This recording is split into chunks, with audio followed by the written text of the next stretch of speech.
I just played a report from CBS2, David Goldstein, and it starts out talking to Angelo Bellomo, who's at the LA County Health Department. And what Goldstein was asking him was, well, what do you think now for people up in Porter Ranch and the Aliso Canyon gas leak? Now that it's more than 2 years later, do you believe people who live around there are safe? His answer was hard to say. Safety's an unanswered question at this point. But they not only moved ahead, clearing the gas field, they're going to start injecting more gas into the wells at this field. One of the reasons we really covered this story, to show you the phoniness of a lot of our state officials, all the way up to Jerry Brown. It took months to declare a state of emergency. And yes, we know that Kathleen Brown is on the board of Sempra, which is the parent company of SoCal Gas. We do know that. You don't have to tell us that. And that certainly could be a factor here. But just like, so concerned he is, that's why we did the apocalypse desk, about climate change.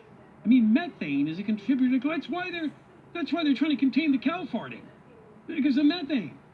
You would think there would have been more of an alarm over this, but instead, it's just like SoCal Gas is such a big behemoth and so important to providing gas to so many people around Southern California that they just don't want to get in their way, right?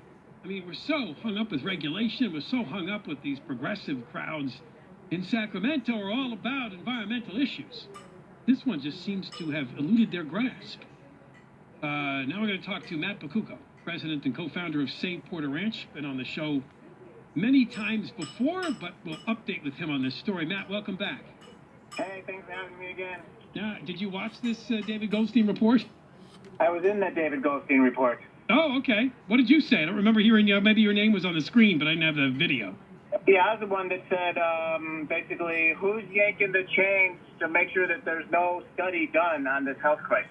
Who's pulling the strings? Oh, yeah, I see that. When someone's saying not to do anything about this health disaster, who's pulling the strings? These are the people who are supposed to protect us. They're here to watch over us.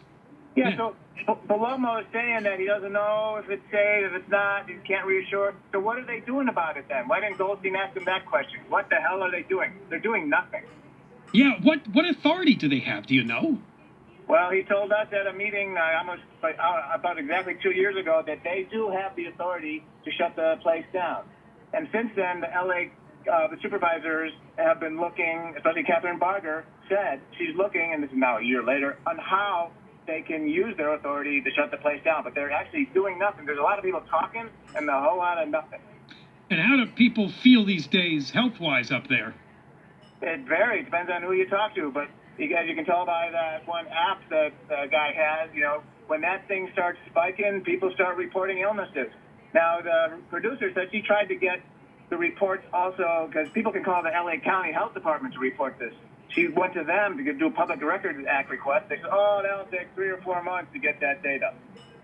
So, but we got it in more real time. And on Facebook, you can see it. When that thing leaks, our Facebook lights up. There's plenty of people getting sick. Yeah, Andrew Crown is the guy you're talking about. He spent $20,000 of his own money to create the app where people can report symptoms associated with the gas leaks. And he actually told David Goldstein, I have a headache right now. So it's a current report. You can see it on the map. It shows me right where I am. Yeah. And this is as recently as April. This has been going on since that app came out, and the health department, I'm sure, has the same or similar data, but not as much because their thing is so clunky. So the app is great to report stuff, but still, no one's doing anything about it. You know what I think this is? I mean, in the broader sense, the needs of the many outweigh the needs of you few. SoCal Gas and those gas fields are so important to gas supplies. They don't want you messing with their problem. Yeah, live short and don't prosper. Yeah, exactly right. I just think this is too big a behemoth that they would, if they were to shut down that gas field, which is what you guys want, and I completely understand that, they got to figure out another way to supply gas to Southern Californians. No. This place has been offline for 2.5 years. The only time they used it is when they faked a gas crisis twice.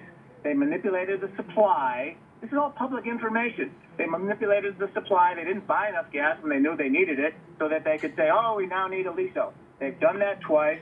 unneeded. So it's actually been unneeded for 2.5 years, even though they faked it and used it. Well, I thought they weren't injecting any new gas, but they were still drawing some from it, were they not? Only on those 2 occasions when they faked the gas crisis. They have not been able to use it except as a, quote, asset of last resort, end quote, according to the CPUC. So then what is this? Why are they so adamant about not shutting this thing down if it's not needed and it seems to be still an environmental risk? What do you think it is? It's show me the money, baby. It's a big cash cow for them. It's a big investment. They use it to buy low, sell high. You know, it's keep prices stable. So I mean, we get stable prices, but they buy it cheaper when they can, and they make more money. So they can store a lot of it there, so they can do that. But we actually get enough gas on the pipelines, just like so many other states and the metropolitan areas that do not have storage. They keep gas coming in real time on the pipelines. They do not need storage. Neither do we. It's been proven. We haven't used it. But the only ones that say it's needed is SoCal Gas. And that data that from the CPUC, where they now say, oh, we need to reinject, they get most of their data from guess who? SoCal Gas. Yeah, it's very circular. Everything just goes round and around.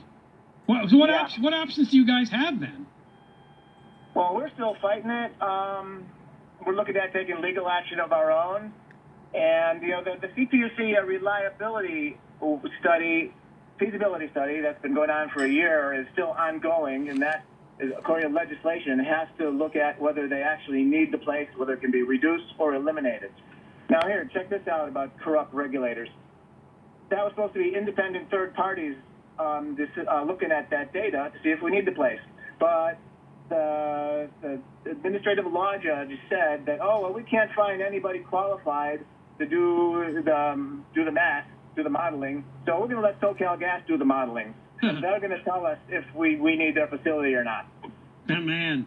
Right, it's all fixed. The fix is in, but we're fighting it, and we got, you know, a couple senators on our side. Henry Stern is on our side, and there's a few others. But they need to push harder, and we all need to push harder from this end, too. Yeah, let's not forget, remember Dr. Jeffrey Nordella and his report. He took a look at a bunch of people in the area, and he decided there were certain risks, and there ought to be a long-term study, but instead, they don't want to do that. Yeah, his thing came out, it was all bad news. That's all that comes out is bad news from that place. And the mantra and the same statement that SoCal Gas has always been releasing, oh, it's vital for energy, except that not for the last 2.5 years. Yeah, not as necessary. All right, Matt, thanks for the update. Thanks for coming back on. Thank you, guys. All right, that's Matt Pakucko, president and co-founder of Save Porter Ranch. Still an issue up there. 2.5 years after that gas leak started and stopped months later, people are still feeling the ill effects of it. And as he said, they don't really need it. So what's the point of keeping it open? It's making people ill.